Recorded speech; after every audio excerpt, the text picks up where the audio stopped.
Good morning, everyone, and welcome to Volume 5 of Cooking with Hendy. We're starting our third week of what my creative colleague, Mr. Walker, calls quaranteaching, our third week of this online odyssey. And today's lesson is going to be a little bit different. We're going to be making some homemade pizza out of these ingredients. But instead of just giving a link at the bottom for you to go to some other lesson, I'm actually going to be teaching you during this. We're also going to do the trivia again because it worked out pretty well last time. In fact, I posted that video at about 2:30 in the morning. And the first answer came in at 2:41, which makes me wonder if I shouldn't start my videos like this. Maybe that will make them more seamlessly integrated into the lives we're living right now, but nevertheless, it's pizza time, and let's get going with Cooking with Hendy.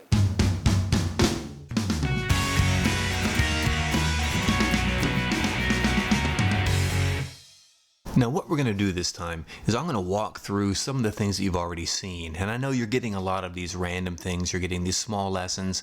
So you've listened to some podcasts, you watched some videos and done some annotations, and the purpose of today is just to string all these things together. So I did post a graphic organizer in the form of a outline that I'd like you to fill out when we go through this. So we'll just put together the 20th century. Now you remember the first thing we talked about in the 20th century was the Great War, or World War I. Now you remember there were four basic ingredients that led to this conflict, and the first one was imperialism. And you remember that imperialism is when a stronger, powerful nation takes valuable things from a weaker nation. And in this case it was mostly raw materials for their industrial production, and also they wanted to secure markets to sell goods in. So imperialism is a pretty big deal. Now another thing that was going on was an arms race between the nations. So we'll add this olive oil. It's your arms race right there. And another cause was the system of alliances that formed in Europe, as some nations formed the Triple Alliance and others formed the Triple Entente. And the final cause was nationalism that's going to exacerbate all these other issues and make them much more intense. So this yeast is going to go in there, and the yeast is going to interact with everything in here and make this into a really big deal. So together, all these things would add to the perfect ingredients that would lead to the First World War. Now, most of the information you got about World War I was in the video you watched. It was called Shell Shock. I think we did that back when we were still in class. But more important than the actual events unfolding during the war was the Treaty of Versailles. Now, you remember that President Wilson went trying to end empires in the world, and it didn't work too well. Matter of fact, the British and the French wanted only one thing. They wanted to humiliate Germany. They wanted to punch them down, humiliate them, blame them for the war, and hope that they would not return again. But just like this dough, Germany will rise up again, and of course that's going to be the Second World War. But before we get then, let's look at some more things that happened between World War I and World War II. Now, as a consequence of the First World War, you remember some empires did not survive. For example, the Russian Empire would not survive this war. Neither would the Ottoman Empire. And what happened in the former Ottoman Empire is really significant. They did not want to be colonized, but the British and French ran in there and they created the mandate system. Now, you listen to a podcast about all this, the Sykes-Picot Agreement, and other things pertaining to the mandate system and what happened in the Middle East. Now, two other things happened between the wars.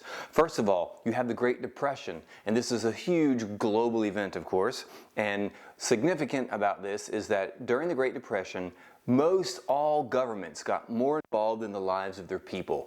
In the United States, this is called the New Deal, introduced by Franklin Delano Roosevelt. Now, the other thing you have going on between World War I and World War II is that independence movements become more organized. You don't have all these independent countries being formed like you do after the Second World War, but you do get better organization. For example, the INC in South Asia finds its leader under Mahatma Gandhi, and also it develops a strategy of peaceful non-resistance.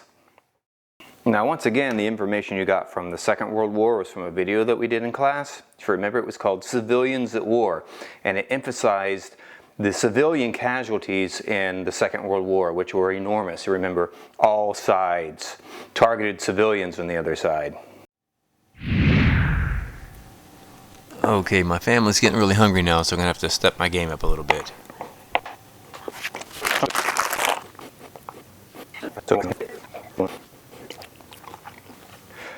And so here you have it, two pizzas, a healthy one and a not so healthy one, kind of representing the two sides of the Cold War that emerged after the Second World War. Now I was going to grill these outside, but it's way too hot out there today, so we was going to pop them in the oven and see what happens.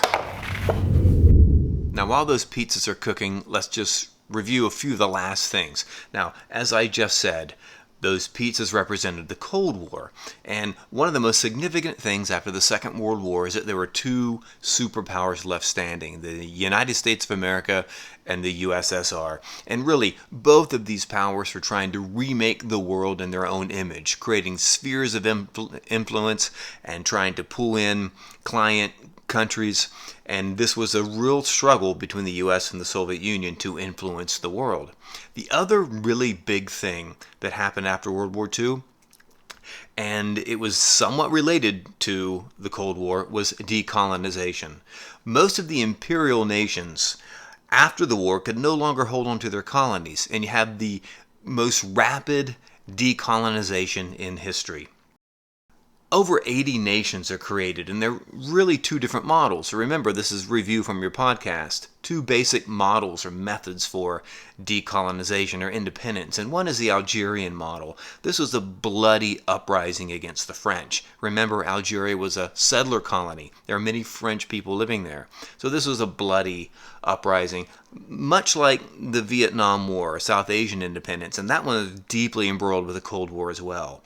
Another model would be what happened in South Asia with Indian independence led by Gandhi. This was a negotiated independence with the British, and although it was successful, the peaceful and unified India that Gandhi dreamed of was not to be, as it divided into India and Pakistan along religious fault lines, and there was a lot of violence in the beginning of its independence movement. Okay, let's take a look and see how they came out.